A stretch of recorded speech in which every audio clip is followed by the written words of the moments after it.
Okay, so kita akan borak tentang filem Gayung. So filem Gayung ni aku dapat tengok hari tu 2 minggu ke seminggu lepas gala dekat Mid Valley hari tu. Okay, filem ni boleh dikatakan filem Iman versi Malaysia tau, versi Melayu.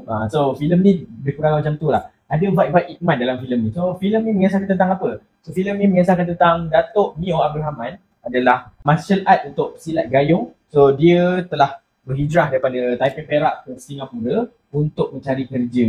And then kat situ juga, masa dekat Singapura pun dia mengembangkan ilmu silatan ni dekat kampung dekat situ. And then Datuk Mio dan Mat telah mendapat satu pekerjaan di satu camp British dekat Singapura tu lah. So diorang dapat jawatan as a mechanic dekat situ. So after that, terdapat jajahan daripada Jepun serang Singapura. This cerita is about that, about biopic Datuk Mio Abdul Rahman.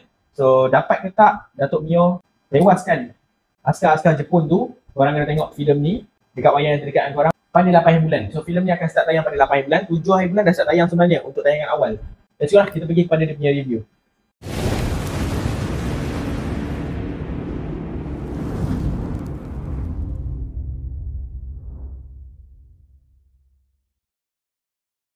Welcome back to Anas Zizon Channel. So today kita akan review tentang filem Gayung. So filem Gayung ni terdapat banyak kas-kas yang power dalam filem ni.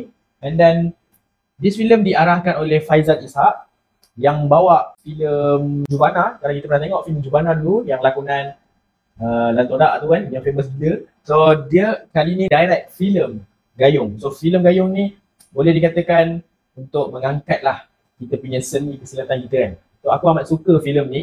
And then this filem adalah dia biopic filem untuk Datuk Mio Abdul Rahman. So this filem best ke tak kan? So aku akan bagi tahu, aku akan cerita dalam aku punya review ni. So before aku start, jangan lupa like, share and subscribe aku punya YouTube channel. So kalau siapa yang dah subscribe, thank you. Aku amat hargai korang punya support.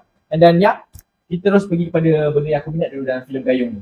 So ada a few things benda yang aku minat dalam filem Gayung ni. So first is adalah lakonan yang mantap daripada casting yang diorang pilih lah. Memang aku rasa watak yang dia casting dalam filem ni memang just nice. Aku amat suka. So siapa yang aku suka dalam filem ni kan? Of course, Beto Kushairi, Nabila Huda, Syafiq Nasri, and then Yayan. So diorang, 4 orang ni lakonan diorang memang mantap gila. Aku amat suka gila. Dan lagi Beto as a Datuk Mio dalam filem ni, lakonan dia memang convincing. Apa je lah, apa filem yang dia bawa, apa filem yang dia berlakon, for sure dia dapat carry watak tu dengan jaya ni tau. So aku amat suka lah. Beto Kushairi punya lakonan memang mantap gila. And then tak lupa juga dengan Nabila Huda. Nabila Huda dia berlakonkan watak Chong tak silap aku dalam filem ni as a Datuk Mio punya isteri. And then Syafiq Nasri as a Mat pun dalam filem ni memang gempak gila. So dia aku cakap, kalau siapa, dia bukan pelakon tu yang tak tahu berlakon. Kita kena tengok siapa yang guide pelakon ni, siapa yang direct pelakon ni untuk melakonkan watak dia. So bila dia dapat pada orang yang betul, lakonan memang mantap. So macam aku cakap, Syafiq Nasri dalam ni memang mantap juga. And then tak lupa juga dengan Yayan. All the lakonan semua memang best. Cuma nanti aku akan sentuh sikit dekat aku benda yang aku tak minat nanti. Lakonan nombor first yang aku suka lah. Nombor 2 yang aku suka dalam filem ni adalah dia punya setting, dia punya vibe, dia punya sinematografi dalam filem ni memang cantik gila Sebab dia punya setup dalam filem ni, sebab this tema tahun dalam cerita ni pada tahun 1940-an macam tu. So before Merdeka lah. Then dia punya setup rumah, ada kampung, and then dia punya pakaian yang dipakai, so memang nampak real. So dia boleh sync lah dengan tahun yang ditunjukkan dalam filem ni. In terms of dia punya setting, setup rumah semua memang nampak real gila. Sinematografi dalam filem ni pun cantik gila. Dan lagi time diorang shoot fighting sequence, so memang cantik gila lah. Aku tak tahu kenapa.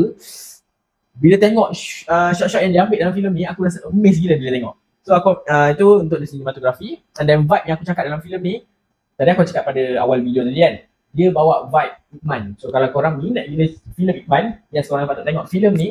Sebab filem ni adalah Iqman versi Melayu tau. Memang gempak lah filem ni. Itu nombor 2 yang aku minat. Nombor 3 yang aku minat dalam filem ni adalah dia punya action. Filem ni memang dia fokus on silat lah. And then kita boleh tengok, so dia ada 3 martial art yang dilawan dalam filem ni dengan silat lah. So first is Muay Thai, nombor 2 is Karate, and then Kung Fu. So these 3 martial art lawan dengan silat memang nampak lah vibe-vibe Iqman tu kan. Aku memang suka lah in term of dia punya action. Action yang ditunjuk dalam filem ni memang quite nice lah. Kita boleh tengok, selalunya kita tengok silat kat diorang punya gelanggang, tapi yang ini kita tengok on film. Sebab before this ada juga macam filem yang angkat nama silat macam Geran. This is the filem yang seakan-akan, dia bukan seakan-akan lah. This filem boleh kita katakan macam Mat Kilau juga. Sebab Mat Kilau pun dia angkat dunia persilatan juga, and then dia adalah biopic film. So sama juga macam Gayung ni, dia adalah biopic film untuk Datuk Mio Abdul Rahman. Itu saja benda yang aku minat about dia punya filem. So ada 3 kan benda yang aku cakap tadi. Cerita ni memang best, tapi ada ke kan benda yang aku tak minat dalam filem ni? Ada. Sebenarnya dia adalah flaw sedikit dalam filem ni. Dia tak adalah membuatkan filem ni jadi boring apa kan. Kita terus pergi pada benda yang aku tak minat pula dalam filem ni. So nombor 1 yang aku tak minat dalam filem ni adalah dia punya CGI. Ya, CGI dia tak adalah perfect. Okey je CGI dia, cuma ada satu scene tu yang aku rasa boleh diperbaiki menggunakan practical effect, macam kampung terbakar ke kan. So dari situ aku rasa maybe dia boleh buat practical effect on that thing. So macam kalau dekat laut tu aku faham lah, untuk buat scene-scene macam tu agak susah. So diorang terpaksa menggunakan CGI. Tapi bila part kebakaran tu aku rasa maybe boleh diorang guna as a practical effect. Itu about dia punya CGI. Sebab CGI dia tak adalah banyak dalam filem ni, cuma benda scene-scene yang tu mempengaruhi bila kau tengok. Itu saja benda CGI yang aku boleh sentuh. Dan nombor 2 yang aku tak suka about this film adalah dia punya action. Tadi aku sebut action aku suka. And then this action yang aku tak suka adalah, boleh dikatakan most of the action dalam filem ni dia nampak slow tau. Dia tak laju. So aku rasa macam bila fighting sequence tu tak laju, diorang menggunakan camera trick tau. So diorang change cut kan. So bila kau tengok betul-betul, nampak macam kau akan berfikir dia pukul ni ke tak kan. So aku agak kurang memuaskan lah bila tengok dia punya action sequence. Action sequence dia banyak dalam filem ni, cuma dia punya pergerakan tu agak slow lah. Bila tengok dia lawan dengan Jepun, memang cantik gila lawa. Dia punya fighting sequence memang cantik, lawa. Boleh kita boleh nampak detail silat tu. Bila dia bunga semua kan. So aku amat suka, tapi maybe kalau in future, sebab this film dia ada post credit lah. Kalau nak tahu post credit dia apa, kau kena tengok filem ni dekat wayang.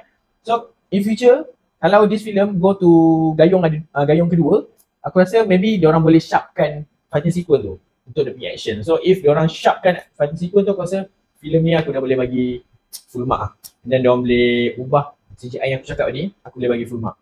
Dekat sini aku bangga sebab ada director yang buat biopic filem tentang kita punya sejarah, kita punya martial art. So aku amat suka benda macam tu. Macam dulu kita ada Hikayat Melomah Mahabangsa kan. So aku amat suka.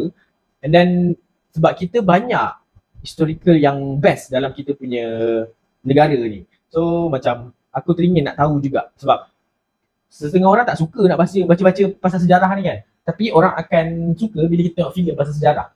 So aku rasa kita patut teruskanlah biopic filem ni untuk kita tahu sejarah negara kita pada dahulu kala. Berapakah rating yang aku bagi untuk filem Gayung ni kan? So untuk filem Gayung ni aku bagi sebanyak 8/10 untuk filem Gayung. Filem Gayung ni akan keluar pada 8 bulan. Korang boleh pergi tengok ramai-ramai dekat wayang yang terdekat dengan korang. Siapa yang dah tengok, komen dekat bawah. Aku nak tahu juga apa yang korang rasa tentang filem Gayung ni. And then jangan lupa like, share and subscribe aku punya YouTube channel. And then that's all for my review. Thank you.